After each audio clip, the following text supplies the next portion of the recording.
अमेरिकी बमबारी के बाद ईरान ने इजराइल के कई शहरों पर हमला कर दिया है। तेल अवीव, हाइफा समेत कई शहरों में सायरन की आवाजें सुनाई दी। इजराइल के ज्यादातर शहरों को अलर्ट पर रखा गया है। इजरायली सेना ने कहा है कि ईरान ने इजराइल के खिलाफ जवाबी हमले शुरू कर दिए हैं। आईडीएफ ने कहा, थोड़ी देर पहले ईरान ने इजराइल की ओर दागी गई मिसाइलों की पहचान के बाद इजराइल के कई इलाकों में सायरन बज रहे थे। लोगों से अनुरोध है कि वो होम फ्रंट कमांड के निर्देशों का पालन करें। इस समय इजरायली सेना खतरे को खत्म करने के लिए जहां भी आवश्यक हो काम कर रही है। इजरायली मीडिया का भी कहना है कि ईरान ने मिसाइल के जरिए उत्तरी और मध्य इजराइल के शहर हाइफा, नेस जियोना, रिशोन लीजियन, तेल अवीव पर हमला किया। ईरान के न्यूज चैनलों पर भी हमलों की तस्वीरें को प्रसारित किया गया। एक न्यूज एंकर ने कहा कि ये लाइव तस्वीरें जो आप देख रहे हैं वो इजराइल पर दागी गई ईरानी मिसाइलों की नई बौछार की है। अब तक आई खबरों के मुताबिक दावा किया गया है कि ईरान ने इजराइल पर 35 से ज्यादा मिसाइलें एक साथ दाग दी।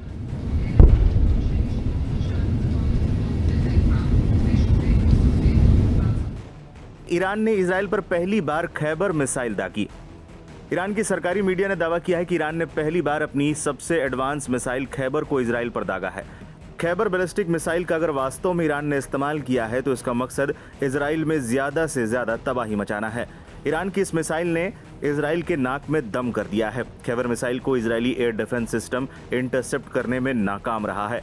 खैबर को ईरान की सबसे एडवांस बैलिस्टिक मिसाइलों में से एक माना जाता है। इसकी रेंज 2000 किलोमीटर है और यह मिसाइल 1500 किलो से ज्यादा का वॉरहेड लेकर जा सकती है। Aim right, achieve big. At KR Mangalam University, we provide you the platform to turn your dreams into reality. At KR Mangalam University. Israel ने 7 जुलाई तक सभी फ्लाइट्स कैंसिल की। इजरायली एयरलाइंस ने 7 जुलाई तक सभी फ्लाइट्स की टिकट बिक्री पर रोक लगा दी है। कंपनी ने कहा है कि जिन यात्रियों ने 7 जुलाई तक की फ्लाइट्स की टिकट बुकिंग कर रखी है वो बिना किसी पैसे की कटौती के अपनी यात्रा कैंसिल कर सकते हैं। ऐसे यात्रियों को पूरे टिकट मूल्य का क्रेडिट वाउचर मिलेगा, जिसे अगले 2 सालों तक कभी भी इस्तेमाल किया जा सकेगा। टाइम्स ऑफ इजराइल के मुताबिक हाइफा और तेल अवीव के मिलिट्री और रिहायशी ठिकानों पर ईरानी मिसाइलें भी गिरी हैं।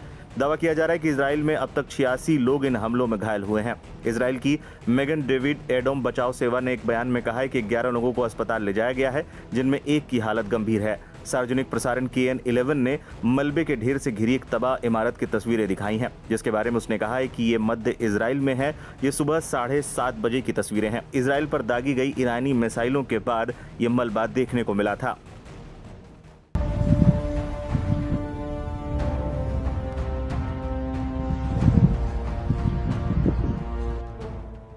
नमस्कार, आप देख रहे हैं लाइव हिंदुस्तान। अमेरिका की सीधी एंट्री हो गई है ईरान और इजराइल के युद्ध में, जब सुबह सुबह अमेरिकी राष्ट्रपति डोनाल्ड ट्रंप ने दुनिया को ये बताते हुए चौंका दिया कि अमेरिका के B-2 बॉम्बर्स ने ईरान के 3 परमाणु ठिकानों पर जोरदार हमला किया है।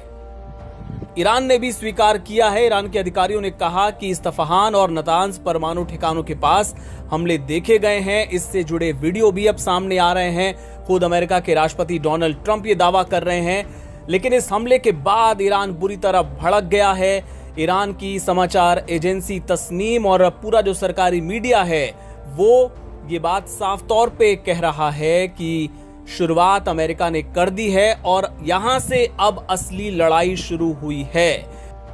और सरकारी मीडिया कह रहा है कि परमाणु ठिकानों पर हुई बमबारी के बाद अब अमेरिका के नागरिक और सैनिक भी ईरान के निशाने पर आ गए हैं। इसके पहले इजराइल और ईरान के बीच ये युद्ध था, लेकिन अब अमेरिका के नागरिक, सैनिक, उसके सैन्य ठिकाने, सब कुछ हमारे निशाने पर आ गए हैं।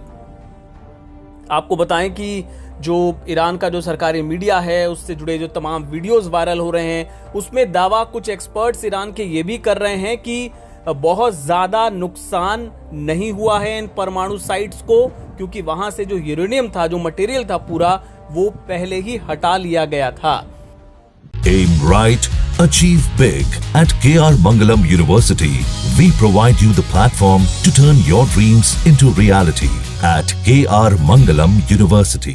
इस तरह की बात भी ईरान के एक्सपर्ट्स की तरफ से टीवी पर कही जा रही है। इसके अलावा और क्या कह रहे हैं ईरान के सरकारी टीवी चैनल्स? उनका ये कहना है कि जिस तरीके से ये हमला हुआ है उसके बाद अब इसे खत्म ईरान की तरफ से किया जाएगा। ईरान के एक टीवी एंकर ने कहा कि mister president we will finish it. जी हाँ, वो कह रहे हैं कि शुरुआत आपने की है लेकिन इसे खत्म हम करेंगे। जिस तरीके से अमेरिका ने ईरान के एयर स्पेस में अवैध रूप से एंट्री ली और हमारे परमाणु ठिकानों को निशाना बनाया है, इसके बाद असली लड़ाई अब शुरू हुई है और इसे हम खत्म करेंगे।